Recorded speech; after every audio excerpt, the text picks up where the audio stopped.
ponerlos en video de lo que sucedía. Vamos a ver una pequeña muestra o fotografías y algunas dramatizaciones o dibujos de lo que era la vida en Colombia, de cómo era la vida en Colombia más o menos en el siglo XIX, es decir, en 1800, en la época que estamos viviendo, en la época de tantas diferencias políticas que llevaron a tanta violencia, tantas guerras civiles y demás. Voy entonces a compartirles pantalla.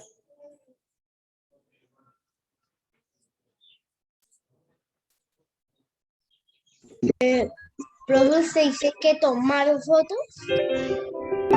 Sí. Pero entonces, pero si en ese tiempo no existían las cámaras, ¿o sí? Sí, claro. Lo que pasa es que no existían como existen ahora, ¿sí? Y hay algunas,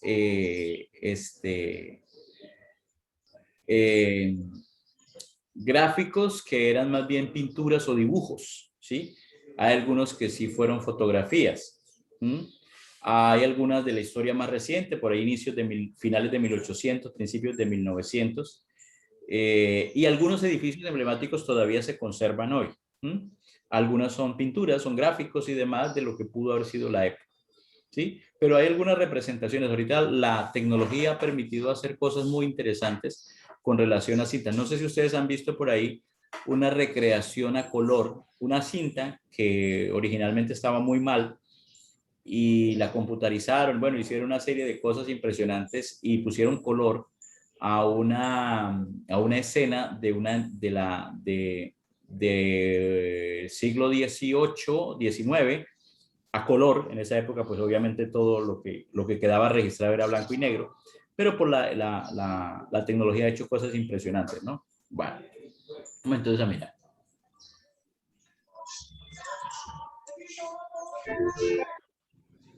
La sociedad colombiana fue esencialmente rural durante el siglo XIX. Colombia era un país con una población baja hasta la primera mitad del siglo XIX, con 2 habitantes por kilómetro cuadrado. Las personas tenían devoción religiosa, Por ejemplo, esto no es una foto, esto es un gráfico hecho a lápiz, ¿sí? De cómo eran las calles, ¿no? La mayoría, de pronto aquí en Lérida no se percibe tanto esto porque Lérida realmente es un pueblo nuevo, ¿sí? Pero si ustedes van a poblaciones en Mariquita, poblaciones como Guaduas, Profe, Santa Popayán. Marta, por ahí hay como cosas de... Anda, profe. ¿Cómo? No entendí. Santa Marta. Sí, hay muchos lugares en Colombia que todavía guardan el espíritu colonial. Yo conozco varios, como Girón, como Barichara, como San Gil, Mariquita, Honda tienen algunas partes, Popayán, Guaduas, Monpós, en la costa, que tienen ese aspecto así similar, calles en adoquines. La gente iba en el día, los campesinos bajaban en el día de mercado a comprar comida para llevar a sus lugares. Las casas tenían así como hechas todas en bareque, en barro, con algunos sitios así como una especie de miradores, balcones y demás. ¿Sí? Esa era básicamente la vida en esa época. tanto, las creencias y las costumbres estaban ligadas a la cultura cristiana. La mayoría de la población era mestiza, es decir, mezcla entre españoles e indígenas. En Cauca, Nariño y el altiplano cundiboyacense predominó la población indígena.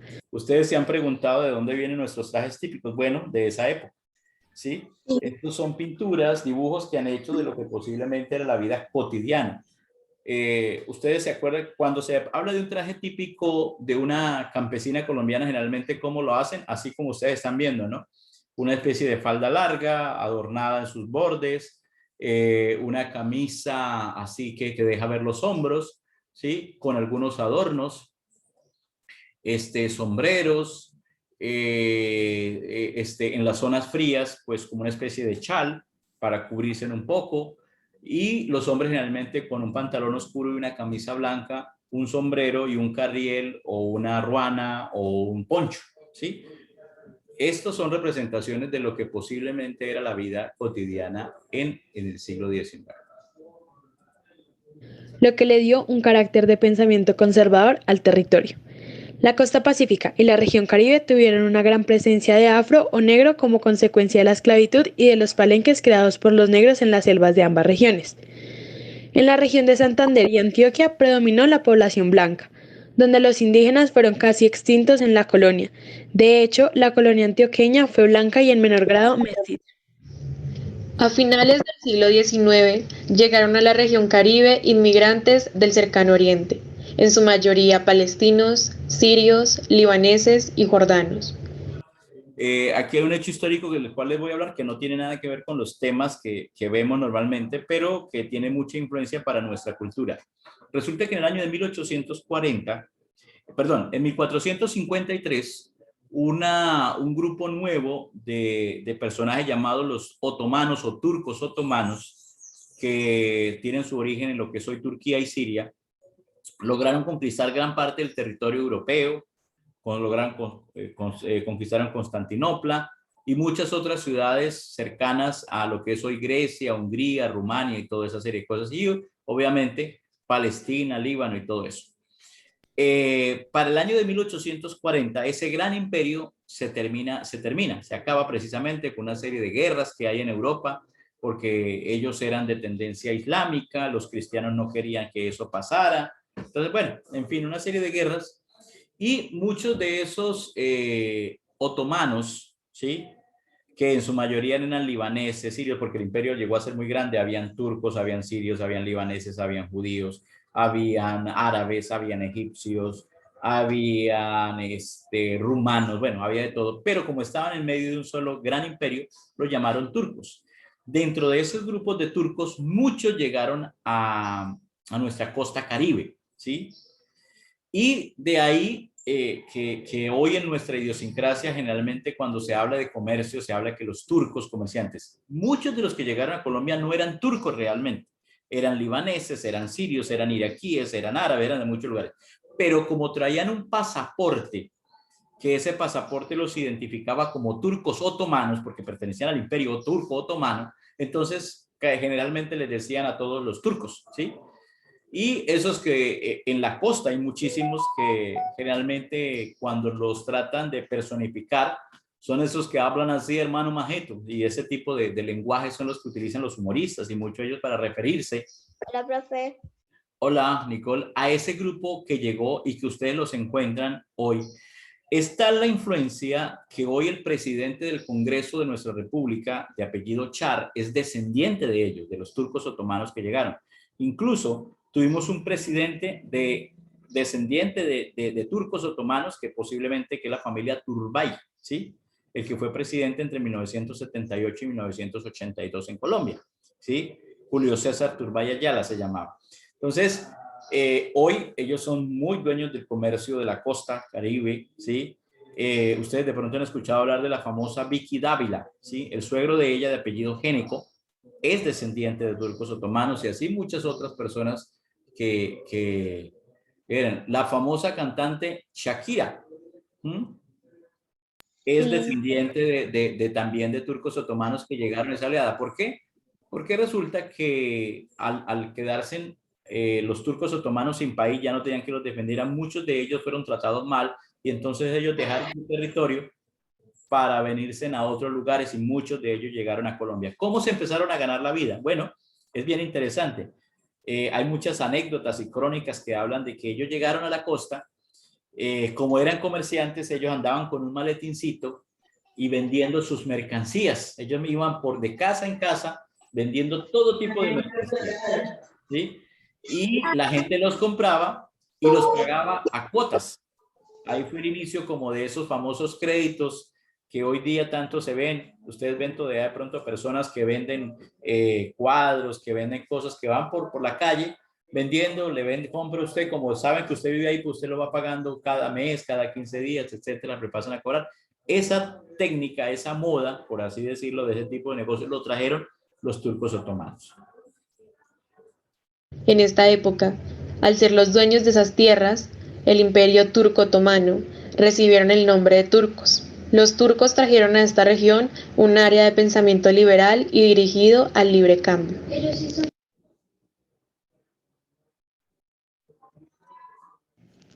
Durante la mayoría del siglo, la educación fue dirigida por la Iglesia, que promovió el desarrollo de colegios y universidades, asumiendo una responsabilidad que era del Estado. En el periodo liberal, el Estado asumió la educación y promovió los colegios públicos y las primeras universidades del Estado, como lo son la Nacional, la de Antioquia, la del Cauca, entre otras. Juan, al fin usted qué va a hacer con su hijo mayor, ¿estudiará en un colegio? Claro, en el colegio jesuita, donde da cátedras de latín, filosofía y teología. Listo.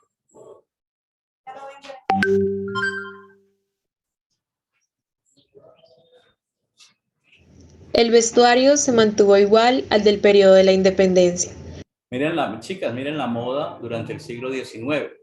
Tipos de peinados, tipos de trajes, generalmente eran esos trajes anchos que dejaban ver los hombros, con muchas golas y mucho adorno en los trajes de las damas. Se vieron cambios en los peinados de las mujeres como moños, plumas, adornos de carey, flores y pedrería, todos provenientes en su gran mayoría del cercano oriente. Los hombres y las mujeres con más dinero empezaron a usar la ropa traída de París, culturizando la moda y creando nuevas tendencias. Oh, Beatriz, esas plumas son muy lindas. ¿De dónde son? Gracias, Mary. Me las trajo mi esposo de Europa en el último de sus viajes. Es lo que más se usa. Ese vestido tuyo está hermoso. ¿De dónde ha salido? Verás, Beatriz, la costurera nueva de la ciudad tiene unas ideas fabulosas, con base en algunas ropas que le ha visto a extranjeras.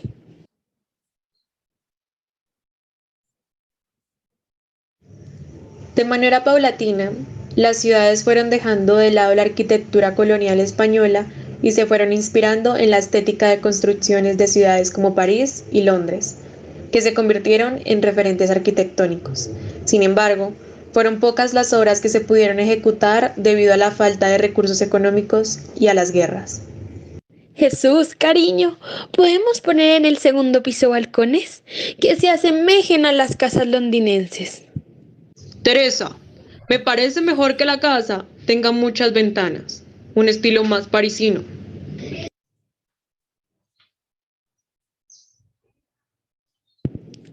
Beatriz, hoy tengo que desayunar rápido, son las 7:40. Tengo que empezar mi jornada de trabajo a las 8. Pero no te preocupes, vendré a almorzar, a eso de las 12:30 más o menos. Hacemos la siesta para poder llegar a tiempo a las 3 al trabajo de nuevo. Bien, como ustedes ven, ya la ropa, pues el glamour y todo eso, la gente acomodada de los criollos, de los dueños de haciendas y todo eso.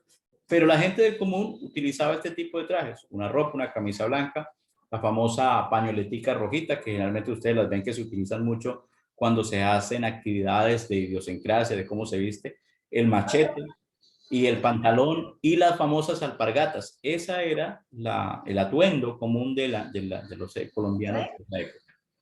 Recuerdo que quedé de verme con el Señor Jesús, a eso de las 6:30, en la casa de don Medardo Rivas. Bueno, mi amor, yo ya fui a la misa con Teresa, comulgamos en ayunas, estaré preparando el almuerzo y pendiente de José. Mary me dijo que pasaría hoy con su hija para mostrarme unas costuras en las que nos estamos ayudando.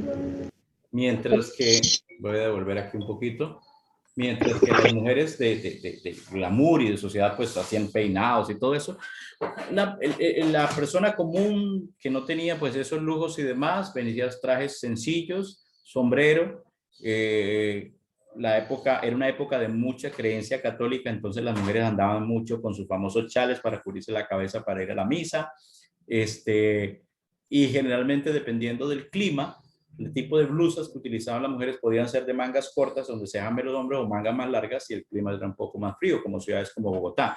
Mucho de lo que conocemos, o de las fotos, de los cuadros que quedan, o de pinturas que se hicieron, grabados, son de Bogotá, porque pues en ese momento era la capital, y quizás de otros lugares no hay mucho.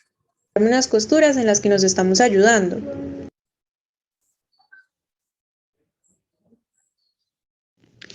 Generalmente, los bogotanos cumplían con la misa como precepto religioso en la mañana y después del almuerzo.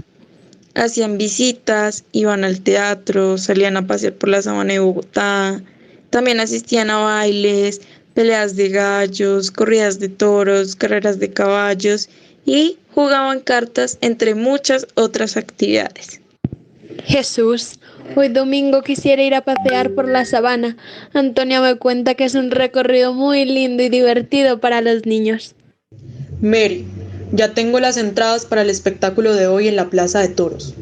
El domingo que viene podríamos ir a la sabana. Por ahora no.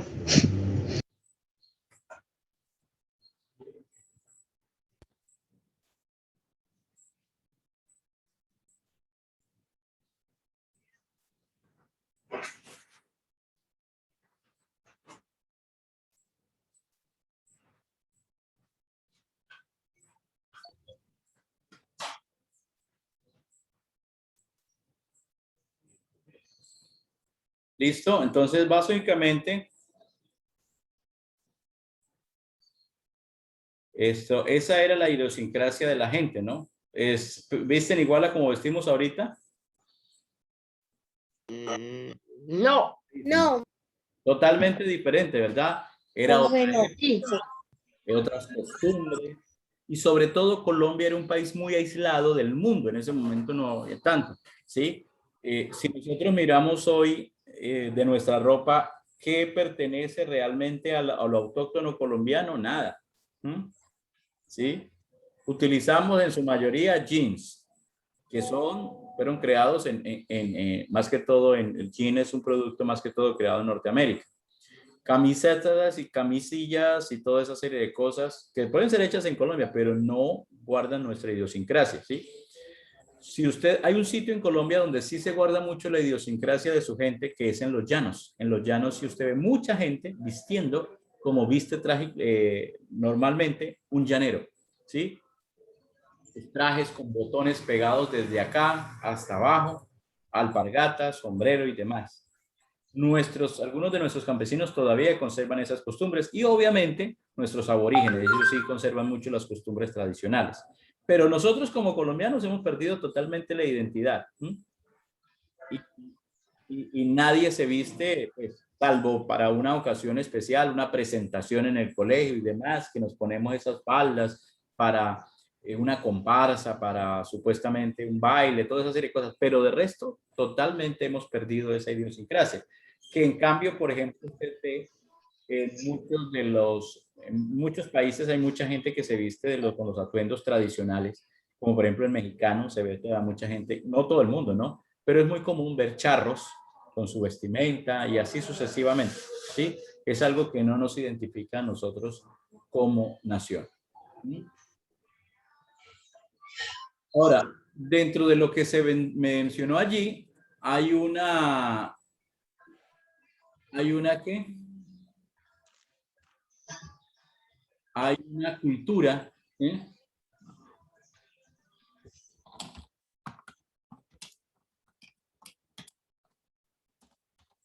Que es la cultura antioqueña. La cultura antioqueña siempre ha sido una cultura, digamos, especial, diferente en el contexto colombiano. Siempre, pues, los paisas, como se les dice tradicionalmente, han ejercido una influencia poderosa en Colombia, ¿sí? Y hoy día los vemos en todas partes, ¿sí? Generalmente, ¿cómo uno asocia la vida del antioqueño con el comercio, sí o no? Ustedes ven que normalmente el antioqueño está siempre dado en función del comercio, donde hay negocios, ahí están los paisas y así sucesivamente, ¿sí o no? ¿Qué conocen ustedes de la cultura paisa? ¿Qué les recuerda que cuando hablan de cultura paisa, ustedes enseguida, qué recuerdan? Bandeja. La bandeja, la comida, ¿qué otra cosa?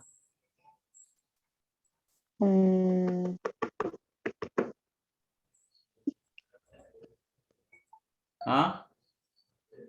¿Qué otra cosa recuerdan?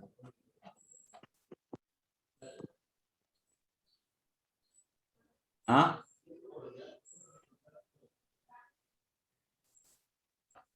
¿Qué otra cosa? ¿No se acuerdan nada de los antioqueños? ¿No saben nada de ellos? ¿De qué nada? ¿La qué? ¿Cómo hablan? Ah. ¿De qué hablan? Muy bien, claro. El acento paisa es uno de los, quizás uno de los acentos más conocidos de Colombia en el mundo, ¿no? Cuando uno está en el extranjero y le pregunta a un colombiano, que uno dice que es colombiano, generalmente lo asocian que los colombianos hablamos todos como hablan los paisas. Obviamente eso es un error, pero es muy común. ¿Qué otra cosa de los paisas? ¿Cómo? Las tradiciones de los antioqueños. Sí, por ejemplo, se han escuchado ustedes de las famosas trovas, ¿no? Los mejores señor. que hay en Colombia son los paisas, ¿sí? Entonces podemos decir que ellos tienen una idiosincrasia de comercio, de comida, de hacer. ¿Sí? Dime. El uso del carriel. Exactamente, el carril paisa y todo eso. Pero la conclusión que podemos llegar es que es una cultura muy trabajadora. Muy trabajadora, ya sea trabajo manual, ya sea comercio y toda esa serie de cosas. Entonces es algo que se ha mostrado al mundo. Vamos a mirar un segundo video que nos habla precisamente de esa cultura paisa y la conozcamos un poquito. Y lo vamos a mirar desde la perspectiva de cómo fue que cómo se hizo la colonia allá. Los famosos arrieros, cuando empezaron a sembrar café, porque esa zona fue por donde empezó el café. Cómo empezaron a colonizar. Creo que es una zona muy montañosa, muy difícil. Y tiene playa, tiene costa, tiene montaña, tiene llanuras, tiene de todo un poquito. Entonces vamos a compartir ese video. Profe, también que tiene. ¿Qué? Hay una montaña que es como para un tour de vacaciones para escalarla. Sí, la famosa montaña de Guatapé. ¿Profe? Sí, profe. Yo fui allá. En Guatapé también hay como un puerto que lo lleva a diferentes islas, pero claro, Yo subí la piedra esa Guatapé, no se cansa más. Profe. Con más de 50 más de 100 como. Sí, es el famoso Cerro de Guatapé. Una montaña con escaleras sobre la cual se ve todo así, una serie de y por allá, piedra, pero una allá también hacen almuerzos llaneros, creo. Sí. Sí. Sí. Allá los antioqueños también consumen mucha bandeja paisa, frijoles, arepa. Exactamente. Así es, Simón. Sí. Entonces vamos a ver este video que nos habla de las costumbres paisas. Y cómo fue la colonización paisa. En el capítulo anterior. Antioquia, en los primeros años de la conquista y dominación, es una provincia al margen del Imperio Español, alejada, pobre, con unos cuantos españoles, pocos indios y muchos esclavos. Además, hay un gran desorden administrativo. Los oficiales de la audiencia son incapaces de manejar este territorio. Antioquia era una región próxima a los aguerridos chocoes, y había pocos indios disponibles para la explotación de recursos. Eso hacía aún más difícil la vida aquí. Además, en la segunda mitad del siglo XVI, Antioquia parece encerrarse más. La ruta hacia Urabá se trunca y solo había una salida hacia el gran río Magdalena. Las dos únicas arterias importantes que tiene la provincia son el río Cauca y el río Nechí.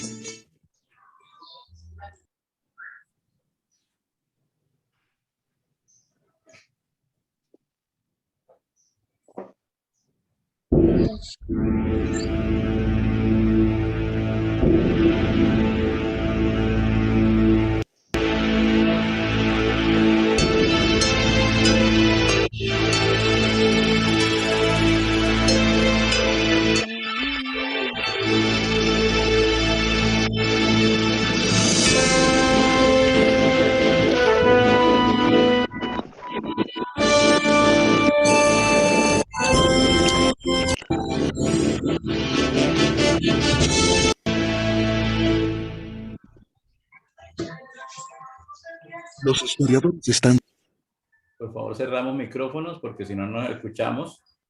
Gracias. recuperando el significado e importancia de la colonia, donde reposan las raíces del grupo regional antioqueño. Que durante mucho tiempo la historiografía se olvidó que existía la vida colonial en Antioquia. Aquí nos enseñaban que del conquistador Jorge Robledo y de Gaspar de Rodas habíamos pasado derecho a Moni Velarde. Y eso quiere decir de 1570 a 1786. Algo así como 200 años, 2 siglos de los que no había que hablar. Periodo que sea homogéneo. Uno es la Antioquia o las características de finales del siglo XVI, otra fue la Antioquia del siglo XVII y muy distinta a la Antioquia que se constituyó a finales del siglo XVIII y que fue la que dio lugar a la generación que posteriormente participaría en la independencia. La colonia en Antioquia no se puede ver como algo estático, monótono y oscuro. Todo lo contrario, buena parte de lo que somos se constituyó a lo largo de esos siglos, la gestación del pueblo antioqueño. Cerramos micrófonos, por favor. Michelle, tiene el micrófono abierto, gracias. Y fue ese periodo el que le dio a Antioquia el carácter y la identidad que hoy tiene. Acompáñenos en este viaje de reconocimiento de nuestras profundas raíces mestizas.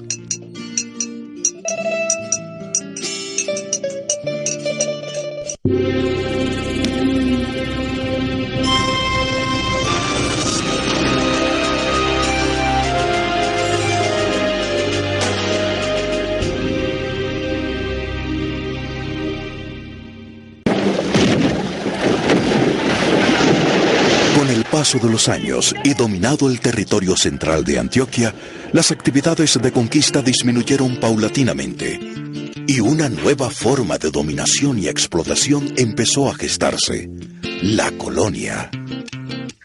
La colonia es un periodo que en Antioquia dura aproximadamente 220 años. Comienza en la década de 1580, después de las pacificaciones de los indios del Bajo Cauca, dirigidas por Gaspar de Rodas, que dan lugar a la fundación tanto de Cáceres como de Zaragoza. Pero ¿era el espacio geográfico del territorio antioqueño de esa época el mismo que hoy conocemos? La Antioquia colonial, inicialmente cuando se crea la gobernación, solo era el territorio entre los dos ríos, el río Cauca y el río Magdalena, con la gran paradoja que dejó por fuera del territorio de la provincia a la ciudad de Antioquia. Le toca a Gaspar de Rodas, hacia la década también de 1580, agregar esa ciudad al territorio de lo que era la provincia de Antioquia.